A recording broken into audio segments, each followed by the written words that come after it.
Ce matin, saviez-vous ça? Bon, ben, est-ce qu'on ne lui donne pas une main d'applaudissement en partant? Alléluia. Ce matin, j'ai une petite histoire à vous raconter. C'est l'histoire de l'ânon. L'ânon que Jésus avait choisi. Et puis, cette histoire-là de l'ânon, c'est un petit peu particulier. Jésus, donc, a monté sur un ânon lorsqu'il est rentré à Jérusalem. Puis on s'appelle comment tout le monde avait déposé des feuilles de palmier devant. Puis tout le monde avait chanté des chants, puis Alléluia, Alléluia. Alors l'ânon, il rentrait, puis il dit Waouh! Et qu'on me reçoit bien ici, il avait la tête haute, tout heureux de rentrer à cette place-là. Puis là, il dit Wow! Le lendemain, il dit Ouais, j'ai mis sur moi hier, je pense que je vais retourner. Fait que là, le lendemain, il arrive là, il ne voit pas personne.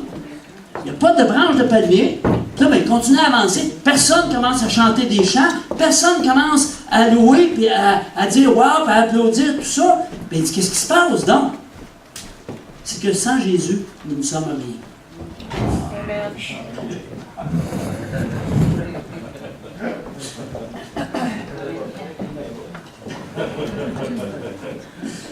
Si on laisse Jésus nous conduire, là, on va rentrer triomphalement dans sa présence. Qui veut rentrer triomphalement dans la présence de Dieu? Alléluia! Amen, amen. Alors, on est vraiment heureux ce matin. Oui, oui, c'est beau ça. Anna. Oui. Amen! Génération en feu. Oui, c'est ça. On est tellement bénis de recevoir des gens de Jeunesse en Mission. Jeunesse en Mission est un organisme qui est vraiment très, très intéressant et qui aide les personnes à rentrer dans le ministère. Il y a toute une formation de disciples et ils font aussi toutes sortes de séances de formation et c'est à Donham, dans les cantons de l'Est. C'est vraiment un beau coin de pays. Hein? Ça fait longtemps que je ne suis pas allé, par exemple, je l'avoue. Et puis, c'est toujours une grande bénédiction de rencontrer des gens de Jeunesse en Mission. Et particulièrement, Andreas, que je nommerai pas son nom de famille. Andreas est originaire de la Hollande, des Pays-Bas. Et puis, il est aussi marié à Pauline, hein? C'est ça, hein? Je ne vais pas me tromper, qui est du Mexique.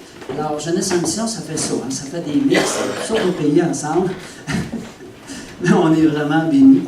Et puis Andreas était venu avec une équipe de Jeunesse en Mission il y a 2 ans, nous donner un coup de main pour les paniers de Noël. Et c'est là qu'on avait vraiment entré en contact avec Andreas. On a dit Wow, il faut que tu viennes donner ton témoignage à un moment donné. Ça fait que c'est un grand plaisir qu'on accueille maintenant Andreas. Et avec aussi toute sa famille. Alors il y a Héloïse et Caleb. Alors est-ce qu'on donne pas une bonne main d'applaudissement à notre Dieu qui agit à travers notre frère?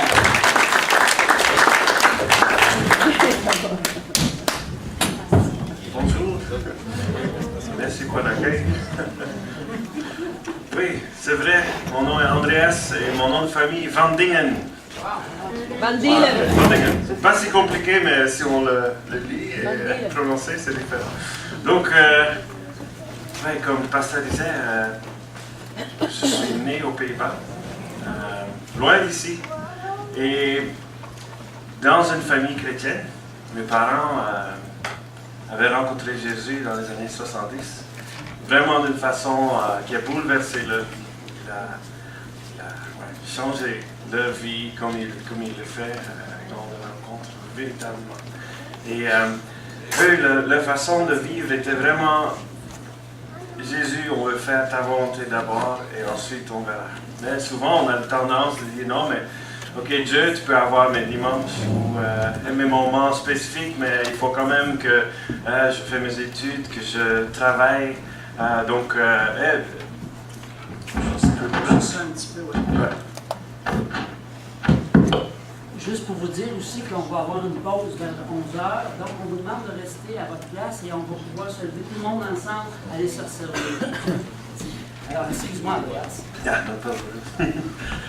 Donc, eux, ils n'avaient pas fini leurs études. Ils ont suivi là où Dieu les a envoyés. Donc, je pense à l'âge de 21 ans, mon père était ancien dans une église. Et pour moi, c'était toujours un peu difficile. Comment on peut être ancien quand on est un des plus jeunes? Mais apparemment, le royaume de Dieu, c'est possible.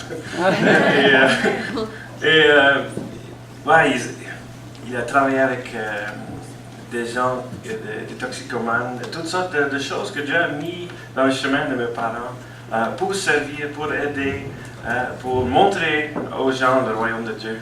Donc, je suis grandi avec ça, ce modèle, cet exemple. Et à l'âge de 3 ans, mes parents ont fait une formation avec Jeunesse en Mission. Ça, c'était pas ici, ça, c'était aux Pays-Bas. Jeunesse en Mission, c'est un organisme qui existe, je pense, en 165, 70 pays dans le monde. Et il y en avait un centre aux Pays-Bas. Et à l'âge de 3 ans, bien sûr, j'ai suivi mes parents. Alors qu'ils ont fait cette formation de 6 mois par rapport à apprendre à connaître, pas seulement Dieu, son caractère, mais aussi l'écouter. Parce que Dieu parle encore. Je ne sais pas si vous l'expérimentez, mais Dieu nous parle si on est prêt à écouter. Excusez. Et ça, c'est une chose que j'aime transmettre avec ma vie, avec ce que je fais comme travail aussi.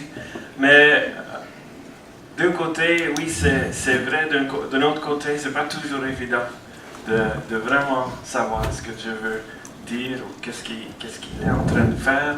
C'est un grand mystère en même temps, hein, de voir où est-ce que tu m'amènes, dans quelle direction. Donc ça, c'est un peu un arrière-plan pour ce que j'aimerais vous raconter ce matin. Parce que le fait que je suis ici au Québec avec une épouse mexicaine, avec 2 enfants, pour moi, c'est un de ces grands mystères. C'est vraiment la loterie que j'ai gagnée. C'est une vie, pour moi, incroyable. Mais j'aurais jamais pu planifier ça quand j'étais jeune. Ouais, on a un peu de temps, donc je vais le prendre. Je vais vous raconter ça. Peut-être qu'il y a des détails où vous dites, mais pourquoi vous racontez ça? Mais je pense, j'espère, à la fin, ces points vont venir ensemble et ça va faire plus de sens. Et l'idée est vraiment de donner gloire à Dieu, mais surtout aussi de vous encourager. Si vous vous trouvez dans des moments où vous dites, je ne comprends pas, mais attendez, faites confiance à Dieu. Plus loin sur le chemin, ça va faire du sens. J'espère. Mais j'y crois, ça c'est l'espoir que j'ai. Donc, quand j'avais 12 ans, chez nous, c'était l'école secondaire qui commençait. Et à 12 ans, on a appris toutes sortes de sujets nouveaux à l'école, dont le français. Et j'ai trouvé ça intéressant. Je me suis dit, là où j'habite, c'est 5 heures de route à Paris. Et j'ai jamais entendu parler le français. Je ne connais personne qui parle le français. C'est quand même proche. La Belgique, il y a déjà un bon parti qui parle le français. Il y a la France. Et j'ai jamais eu, je suis jamais exposé au français. Et je trouvais ça intéressant. Je me dis, mais j'ai envie d'apprendre ce langue. Et, donc, j'ai commencé ça. En même temps, c'était aussi l'anglais, l'allemand. Donc, c'était quand même difficile.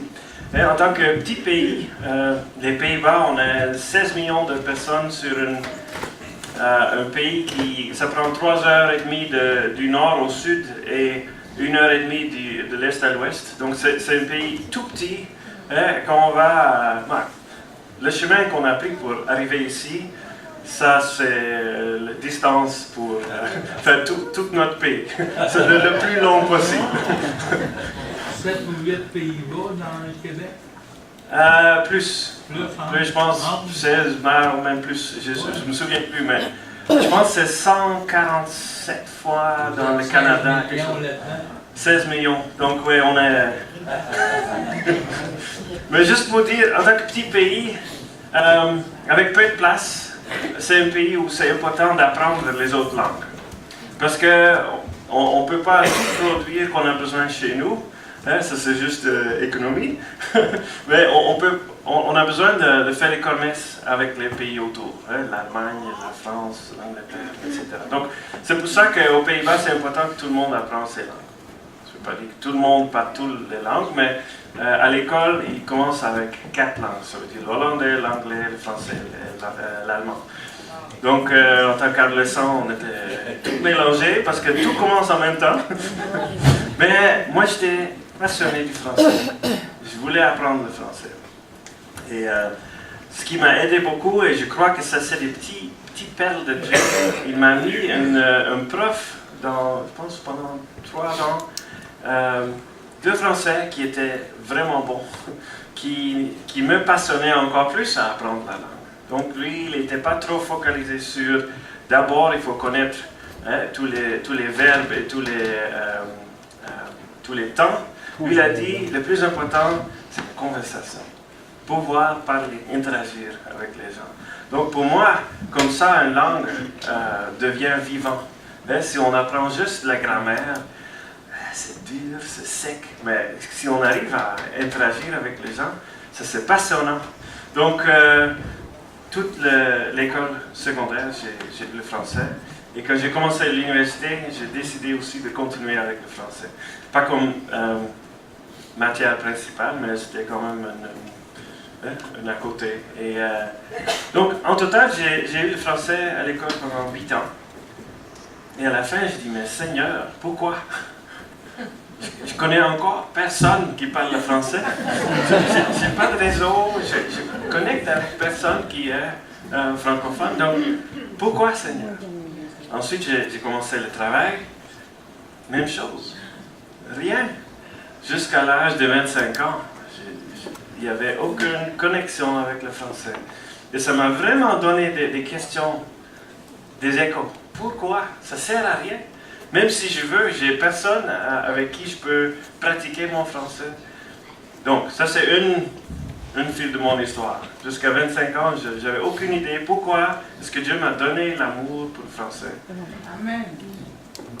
Et ça finit comme ça. Une autre partie, c'est que je vous ai raconté les convictions de mes parents, l'exemple qu'ils ont donné. En tant qu'adolescent, on a commencé à faire des voyages missionnaires court terme avec un groupe de jeunes qui est transformé en un petit peu une école chrétienne créative. Donc, il y avait un choral, il y avait une équipe de danse, il y avait des clowns, il y avait le théâtre, toutes sortes d'expressions pour pouvoir exprimer l'amour de Dieu autour de nous. Et c'était tout avec des jeunes, des adolescents. Et pour moi, je crois aussi que Dieu m'a placé dans ces contextes au bon moment. En tant qu'adolescent, pour moi, c'était très important d'être cool. Je ne sais pas si vous avez eu ça, mais pour moi, c'était important. Je voulais être accepté, que les gens disaient « Ah, lui, hein? Oui, c'est bon. » Et en étant dans un contexte avec, on était, je pense, 80 jeunes, où tout le monde était chrétien, et il y en avait, et ce n'était pas nécessaire de choisir entre être cool et chrétien. Je pouvais être les deux en même temps. Je trouvais fort. Mais je pense, pour moi, ça m'a boosté un peu aussi dans mon identité, où je me suis dit, oui, je peux être attrayant, je peux être agréable, avoir un bon rapport, mais une des choses que moi j'aimais beaucoup, c'était le rap, le hip-hop. On commençait à faire un peu de danse. C'était le temps que ça c'était très, très populaire, début 90. Donc j'aimais ça et j'ai découvert il y a des rappeurs chrétiens. Je dis, hey, c'est super ça. Encore, j'ai pas besoin de choisir entre mon désir de suivre Dieu et une passion, une expression que j'aime beaucoup. Donc, j'étais dans ce choral, mais avec plusieurs gars, on commençait à danser un petit peu et on essayait, on n'a pas de formation, mais ce qu'on a vu sur la télé, on essayait de mettre en pratique nous-mêmes. Et c'était reconnu. Et les leaders ont dit, mais on aimerait vous soutenir, même on va organiser un groupe de danse. On était honorés, c'était beau. Et donc, les étés, on partait en Europe, dans les autres pays, pour parler de Jésus avec des expressions créatives. La danse, le chant, théâtre, clown. Et tout le monde avait son domaine où on était intéressé, on pouvait le mettre en pratique. Et ouais, pour moi, c'était la danse. Au début, c'était chanter, ça allait, mais danser, ça, c'était vraiment ma passion. Et encore plus, là-dedans, on voyait que les gens qui n'étaient pas dans la danse, quand on commençait à danser, tout le monde était « Wouhou, c'est cool !» Donc, ça boostait, je me sentais bien. J'ai vraiment trouvé ça quelque chose qui a racheté quelque chose en moi. Parce qu'au début, je sentais « Est-ce que c'est correct? Est-ce que je peux m'exprimer physiquement? Est-ce que ça honore Dieu ou est-ce que c'est mauvais? » Et je sentais « Non, c'est bien. Dieu nous a créé corps, âme et esprit. Donc, on peut utiliser nos voix, mais aussi notre corps pour le glorifier. Et c'est possible. Bien sûr, notre intention, notre motivation est très importante. Parce que c'est facile de le faire pour notre propre gloire. Mais quand on le fait avec la bonne motivation, on peut bouger, on peut avoir du fun. Et ça ne déshonore pas du tout. On le voit dans la Bible, même David qui dansait devant l'arche. Et il y en avait qui disaient, ça va, mais lui, il plaisait Dieu parce qu'il faisait de tout son cœur. Donc, pendant ce temps, je ne sais pas combien d'années, mais 4 ou 5 ans, chaque été, on faisait un voyage de 3-4 semaines à plusieurs pays en Europe, juste pour évangéliser. Et c'était cool aussi ce contexte. On est allé dans un autre pays où on n'était pas chez nous pour pratiquer, de parler de Jésus ou de nous exprimer. Si j'aurais dû faire ça tout de suite chez moi, à mon école, je ne sais pas si j'aurais osé. Mais de pouvoir le faire ailleurs avec des gens qu'on ne connaissait pas, c'était un bon contexte pour essayer et de pratiquer, de devenir plus à l'aise de parler de Jésus. Et ensuite, j'ai aussi osé le faire chez moi. Et pendant ces camps, on recevait aussi des enseignements. Donc pendant la journée, on sortait, on faisait nos activités. Et le soir, il y avait les leaders qui nous enseignaient sur comment vivre une vie en tant que jeune, en tant que chrétien. Et un des soirs, il y avait un enseignement sur nos choix. Comment est-ce qu'on prend nos choix, surtout nos choix importants. Est-ce qu'on le fait et ensuite on dit « Ok, Seigneur, bénis mes choix » ou est-ce qu'on demande à Dieu « Qu'est-ce que tu veux? Comment est-ce que tu veux que je prenne cette décision? » Et ça m'a vraiment interpellé. Et dans ce groupe, il y avait une fille, elle venait d'Allemagne et je l'aimais bien. Elle était une amie avec ma sœur et on connectait et on sentait que c'était mutuel. Mais avec ce qu'on venait d'apprendre, on s'est dit, il ne faut pas juste dire, ah, on est amoureux, donc on y va. On a dit, non Seigneur, toi tu as un plan pour ma vie, tu as aussi un plan pour la vie d'elle. Donc on a décidé de demander à Dieu, est-ce qu'on devrait aller de l'avant et se laisser tomber en amour. Et on avait aussi appris que quand on est déjà un peu amoureux, c'est très difficile de rester objectif. Sur un nuage rose, on voit un peu ce qu'on aimerait voir. Donc, on a aussi appris que dans un cas comme ça, c'est bien de demander à quelqu'un d'autre de prier avec nous. Qu'est-ce qu'un pasteur ou un ancien ou un parent reçoit aussi dans la prière pour ça. Donc, on avait fait ça. Et elle dans son coin, moi dans mon coin, on a approché quelques personnes qu'on estimait, qu'on savait qui étaient capables d'écouter la voix de Dieu. Et on a demandé, est-ce que vous voulez prier avec nous pour voir si c'est une bonne idée qu'on va de l'avant et on commence une relation. Et ça a pris quelques jours, de très longues journées pour nous bien sûr. Mais à la fin, quand on a approché ces gens, ils ont dit, mais on sent que c'est bon, vas-y. On sent que c'est une bonne idée. Et il n'y a pas une hésitation dans l'esprit que non, vous ne devez pas. Donc, moi, j'ai dit, Dieu a dit oui, on y va. Et c'était super de son côté à elle aussi. Et on a commencé une relation. C'était difficile parce qu'elle vivait à 8-9 heures de route de chez moi. Donc, on ne se voyait pas très souvent, mais on essayait quand même régulièrement de mettre l'argent de côté pour pouvoir voyager et se voir. Et ça a duré 6-7 mois, je pense. Et après ces 6-7 mois, la relation s'est quand même terminée. Elle a dit non, je ne suis pas prêt, il faut que je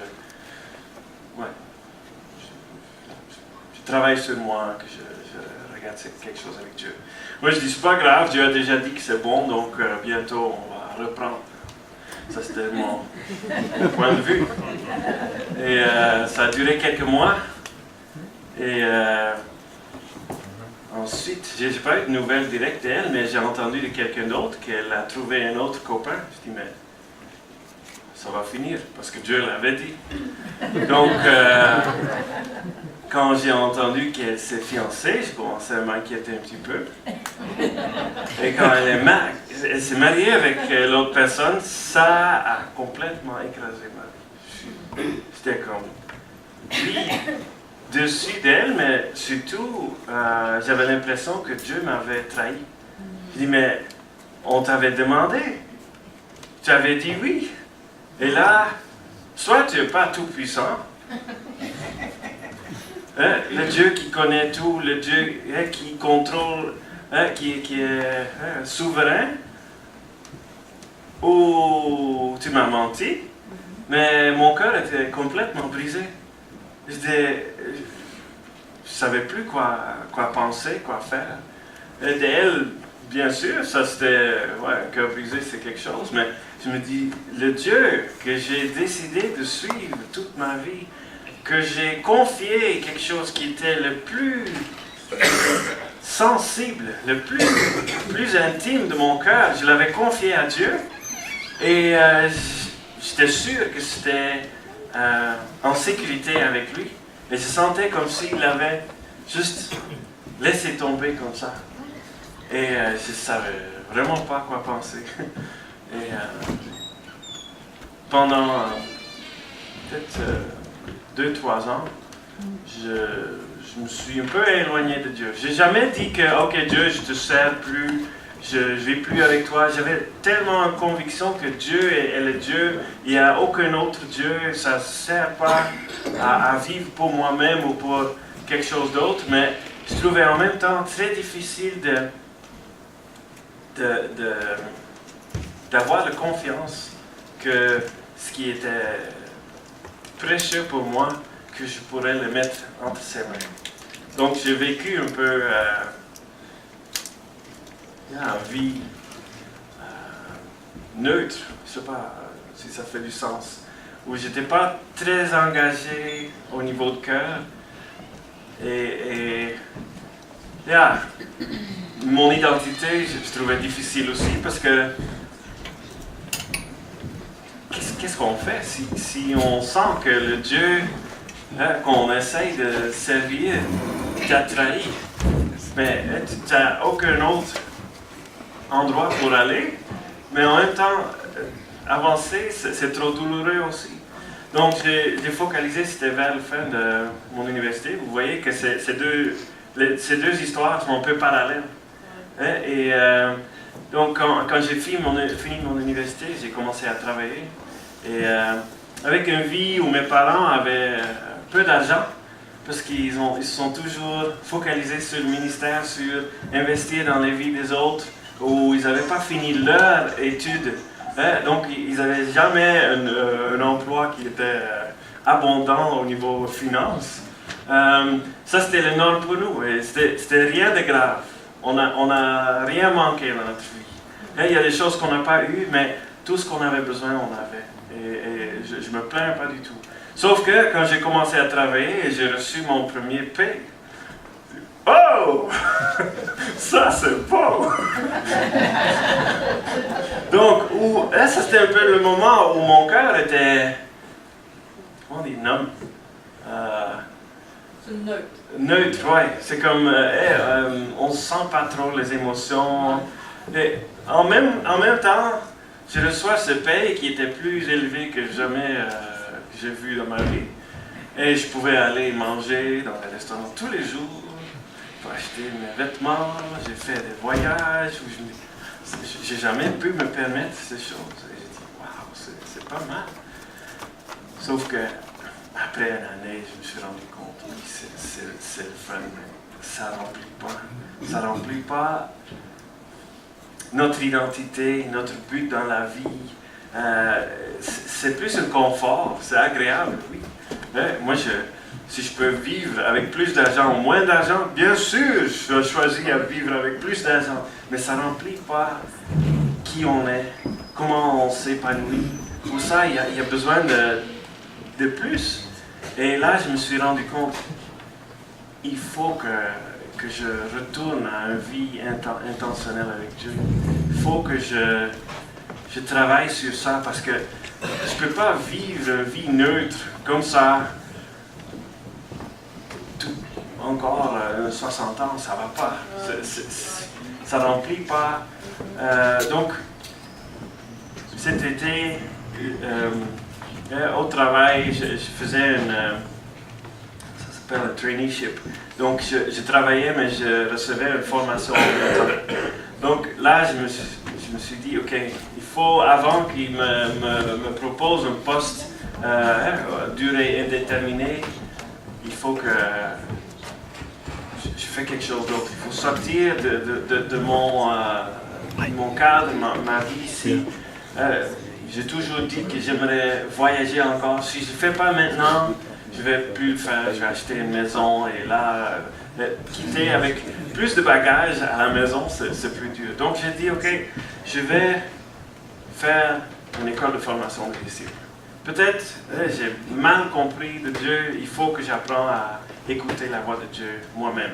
Parce que jusqu'à ce point, à chaque fois que je voulais savoir, j'ai toujours demandé à les anciens de prier pour moi et me donner ce qu'ils recevaient de Dieu. J'aimerais apprendre à l'écouter moi-même. Et ça, c'est quelque chose que j'ai décidé dans mon cœur. Je ne l'ai dit à personne. Mais 2 semaines plus tard, un évangéliste dans notre église aux Pays-Bas m'avait invité de venir avec lui à une église en Allemagne. C'était une église africaine. Et quand on arrivait là, c'était déjà une culture très différente. Allemand est assez proche de hollandais. Mais l'enthousiasme, l'expression africaine est très différente que le réservé calviniste hollandais. Donc, j'étais pas mal impressionné d'arriver là et de voir les gens sauter et prier à haute voix et louer Dieu, c'était fort. Mais quand on arrivait, il y avait une dame qui m'a dit, « Toi, viens ici !» Mais je ne la connaissais pas, moi je ne la connaissais pas, je me suis dit, c'est quand même spécial. Donc, elle m'a montré une petite chambre à côté. Et quand je la suivais, il y avait 2 hommes qui l'ont suivi, un avec un grand croix et un autre avec un autre bâton. Et ils ont fermé la porte. Donc j'étais à l'intérieur, je ne pouvais plus sortir. Je dis, mais qu'est-ce qui se passe? Là, elle dit, à genoux. Oui. J'étais absolument pas habitué à ça, mais je me dis, mais qu'est-ce qui se passe? Là, j'ai compris que c'était un prophète, qu'elle avait reçu une parole de Dieu qu'elle voulait prononcer sur moi. Mais au début, je ne comprenais pas, donc j'avais un peu peur. Je dis, mais qu'est-ce qui se passe? Mais je me suis mis à genoux. Elle a commencé à prophétiser. Elle a dit, tu vas faire une école biblique. Je dis, mais clic. Je le savais. Je l'avais décidé, sauf que je l'avais dit à personne. Et pour moi, c'était tellement fort d'entendre cette femme le recevoir de Dieu que c'est ça ce que tu as décidé, mais c'est aussi ce que Dieu veut pour toi. Donc, là, elle a dit encore beaucoup d'autres choses, mais une des choses qu'elle a dit, tu n'as pas le droit de te soucier pour les finances. Je travaillais comme comptable. En tant que comptable, on se soucie des finances tout le temps. Pour les autres et pour nous-mêmes. Donc moi je me suis dit, j'aimerais bien le faire Seigneur, mais je n'ai pas l'argent, donc il faut me donner l'argent d'abord et ensuite je vais... Non, tu vas le faire et tu ne peux pas te soucier pour l'argent. Mais ces deux éléments, ouais, ça me sonne encore dans les oreilles. Ça m'a tellement touché. C'est les deux choses les plus profondes dans mon cœur à ce moment. Et c'est comme si Dieu a dit, je connais ton cœur et je l'ai vu. J'ai vu ce que tu vis. J'ai vu même les préoccupations. C'est comme si c'était la première occasion que je lui ai donnée d'aller au-delà de cet état neutre et d'atteindre mon cœur. Donc, après ça, ça a été encore toute une aventure parce que j'avais encore 1 an pour me préparer pour un départ. Et j'ai commencé à décider, ok, je ne vais plus manger dans les restaurants tous les jours parce que maintenant il faut mettre de l'argent de côté. Donc j'ai commencé à faire mes sandwichs pour amener au travail et comme ça j'ai pu mettre de l'argent de côté. J'ai dit, ok Seigneur, je vais faire ce que moi je peux, mais j'ai besoin de toi parce que pas seulement est-ce que j'ai besoin de mettre des milliers de dollars de côté pour mon billet d'avion, pour payer l'école, pour un voyage missionnaire, etc. Aussi, je suis en train de faire une formation et si je ne reste pas 2 ans après, il faut rembourser ce que ça leur a coûté. Donc, je ne me souviens plus, je pense que c'était 11 ou 12 000 euros. Ça fait 17 000 dollars, je pense. Donc, j'ai dit, en une année, je ne suis jamais capable de mettre autant d'argent de côté. Mais j'ai dit, ok, moi je vais faire mon petit chose et toi, tu t'occupes du reste. Et ouais, j'ai pas pris de vacances cette année. Dans mes vacances, j'ai aidé des gens à faire la peinture sur la maison qui m'ont donné des sous pour mettre encore de côté. Là, j'ai travaillé, ouais, comme je disais, je sortais plus au restaurant, je mettais de l'argent de côté. Ouais. Avec tout ça, j'ai quand même pu mettre pas mal de l'argent de côté, mais c'était pas assez. Et quand j'ai décidé où je voulais aller, non, je reviens sur ça, ok? C'est pas chronologique, mais je reviens sur cet aspect. Quand j'ai dit au travail que je voulais démissionner, c'était le début d'une récession chez nous.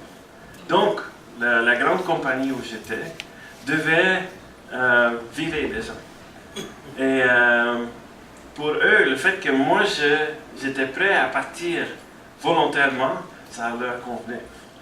Donc ils ont dit, vu que tu décides de partir maintenant, tu n'as pas besoin de payer ta dette. Wow. Tout cet argent que j'avais pour ça, je pouvais mettre sur le reste que j'avais pour faire mon école de disciples. Donc ça, encore quelque chose que je n'ai pas pu planifier moi-même, mais où j'ai vu encore Dieu qui a agi, c'était un miracle qu'il a fait. Et spécial, ça m'a encouragé tellement. Donc, pour le choix, où est-ce que je fais mon école de disciples? Comme je disais, Jeunesse en mission, ça existe dans, je ne sais pas combien de pays, plus que 150 sûrement. Et pas tous, mais dans presque tous ces pays, ils font des formations, d'écoles de formation de disciples. Donc, où est-ce que je vais le faire? Seigneur, aide-moi. Et j'ai commencé à regarder sur le site web et j'ai déduit quels sont les pays où j'aimerais aller. Bon, il y avait peut-être une dizaine ou une quinzaine à ce moment. Et en regardant les écoles, les contextes, j'ai pu déduire jusqu'à 2 endroits. Il y avait Los Angeles aux États-Unis et il y avait Denham au Québec. Je ne savais même pas où c'était. Le village est tellement petit, c'était même pas sur les 4 que j'ai consultés. Mais je dis, mais qu'est-ce que je fais avec ça? Et je dis, ok Seigneur, je vais écrire à les deux. Et le premier qui répond, ça c'est où tu veux que j'aille. Bien sûr, les deux répondent en même temps. Merci Seigneur, ça n'aide pas. Mais ensuite j'ai dit, ok, mais quels sont les contextes? Los Angeles, intéressant, urbain. Denham, sûrement, nulle part. Mais j'ai vu sur le site web que c'était bilingue. Anglais, français. J'ai dit, attends. Ça fait maintenant 15 ans que je demande pourquoi est-ce que j'ai un amour pour le français. mais j'ai jamais eu l'occasion de mettre en pratique. Donc j'ai dit, ok, je l'essaie. Et bon, le site web à cette époque était pas très attrayant. Il y avait un grand focus sur la relation d'aide. Donc sur le site web, c'était surtout si tu es abattu, brisé, si tu as besoin de repos. Moi je dis, oh non, je vais à un endroit où tout le monde est en train de pleurer tout le temps.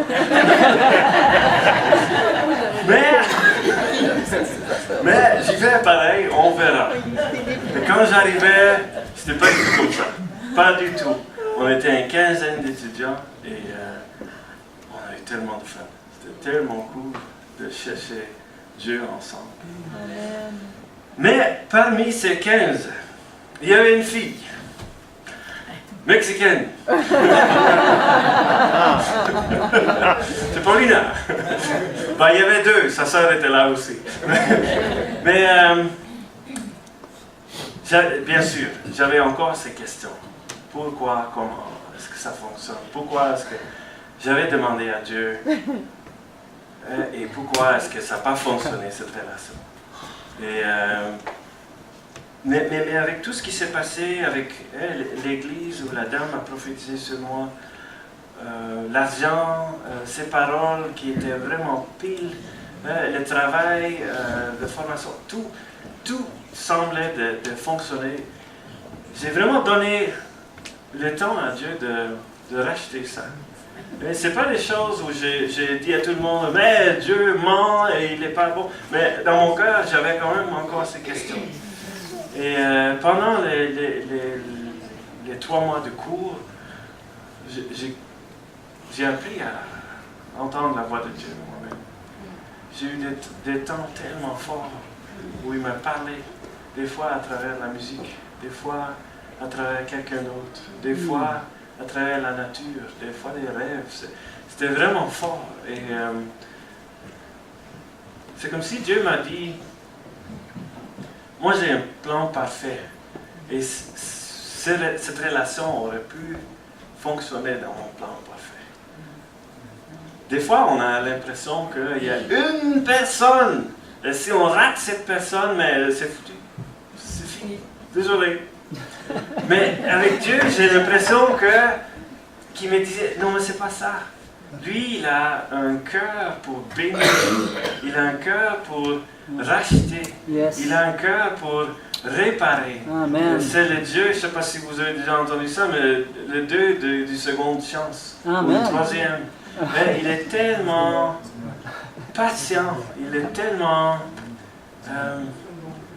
plein de compassion. Cette semaine, avec notre équipe, on a regardé ça. La compassion de Dieu. Comment il dit dans sa parole à chaque fois. Moi, je ne désire pas punir le méchant. Moi, je désire qu'il se repent. Et quand il se repent, je me réjouis sur ça. Amen. Et je veux le pardonner. Je veux le relever. Donc, aussi dans notre situation, est-ce que c'était la volonté de Dieu, la volonté parfaite qu'on serait ensemble? Moi, je pense que Dieu aurait béni cette relation. Mais on a notre volonté humaine aussi. Et Dieu nous a créés comme ça. S'il ne respecterait pas ça, on serait des robots. Parce qu'on n'a pas... Ultimement, on n'aurait pas eu le droit sur nos choix, sur notre vie. Mais Dieu nous a créés des humains en son image. On peut choisir, on peut créer, on peut détruire, on peut faire toutes sortes de choses. Pour cette relation, c'était la faute à qui? On ne peut pas le dire. Je pense que j'ai fait des grosses erreurs aussi. Donc, cette histoire, le pourquoi, le comment, je n'ai pas trop les réponses. Sauf que j'ai vu que on n'a pas les deux pris le même engagement les uns envers les autres. Et on avait cette liberté, on sortait, on n'était pas mariés. Donc, j'ai vu que ce n'était pas Dieu qui l'a fait. Nous, on a pris nos choix en tant qu'être humain. Et avec ça, lui, il était prêt à bénir. tant qu'on était prêt à s'engager, à s'investir. Amen. Donc, là, on était dans l'EFD. Et quand on arrive à l'EFD, EFD, c'est École de formation de disciples. Désolé, on a beaucoup d'abréviations chez nous. Jeunesse en mission, c'est GEM. EFD, École de formation de disciples, etc. Donc, si j'utilise une abréviation que vous ne comprenez pas, dites-le moi, parce que des fois, je ne fais même plus attention à ça. Mais dans cette école, quand les gens viennent, une des choses qui est demandée d'avance, et moi je le fais aussi, là je suis responsable pour une des écoles de formation de disciples, donc quand nos étudiants arrivent, on fait la même chose, on dit, tu viens de mettre des milliers de dollars de côté, tu as pris 6 mois de ta vie pour Dieu, focalise sur Dieu. Amen. Et si tu fais ça, des fois ça peut être difficile. S'il y a quelqu'un et tu as des sentiments pour, ça peut être difficile de se focaliser sur Dieu parce qu'elle est là tout le temps.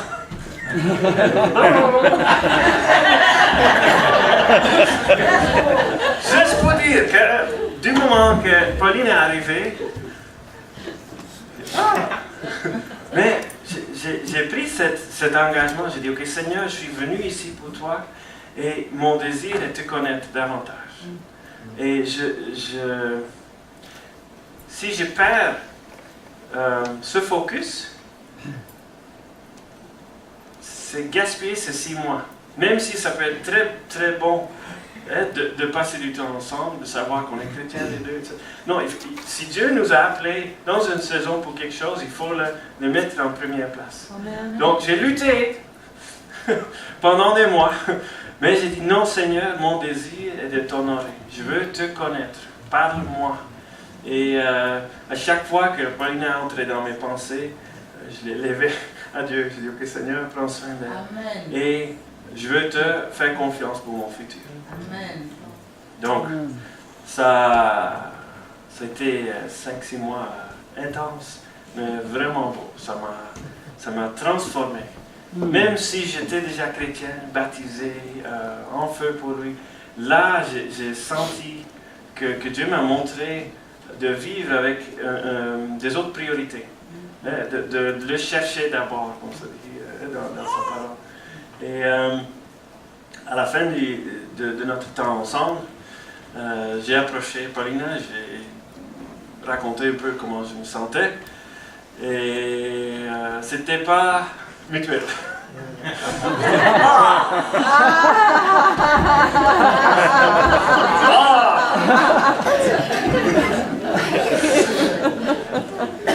C'est mieux qu'elle ait dit, mais peut-être je peux juste résumer qu'elle m'a dit. Elle a dit, moi je suis ici venu pour Dieu et j'ai eu des relations dans le passé, mais pour cette fois-ci, j'ai tellement aimé d'avoir des amis masculins sans avoir quelque chose de romantique.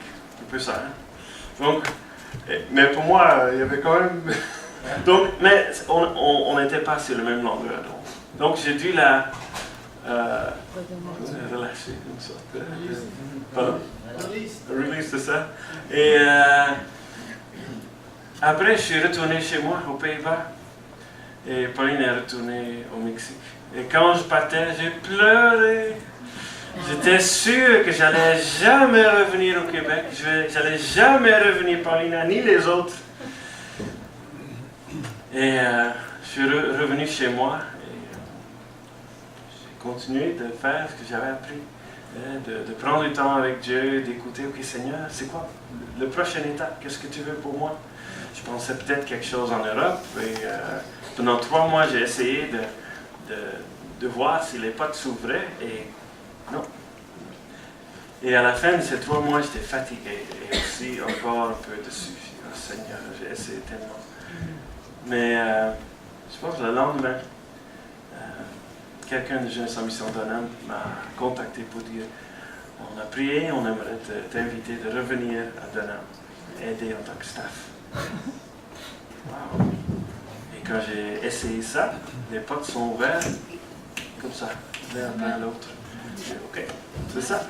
Donc j'ai pris le reste de mon temps de l'été pour travailler, pour mettre de l'argent de côté. Je suis revenu à Dunham et c'était une bonne expérience. Bien, on prend une pause. Dès que tu seras prêt. Ok. Ah, ouais, je suis quand même pas mal, presque fini. Est-ce que ça va si je veux encore 2-3 minutes? Mais au fait, on prend une pause puis on te redonne la parole Ok, après. mais ça va aussi. Peut-être que c'est un bon moment. OK. Ouais. On va prendre la pause.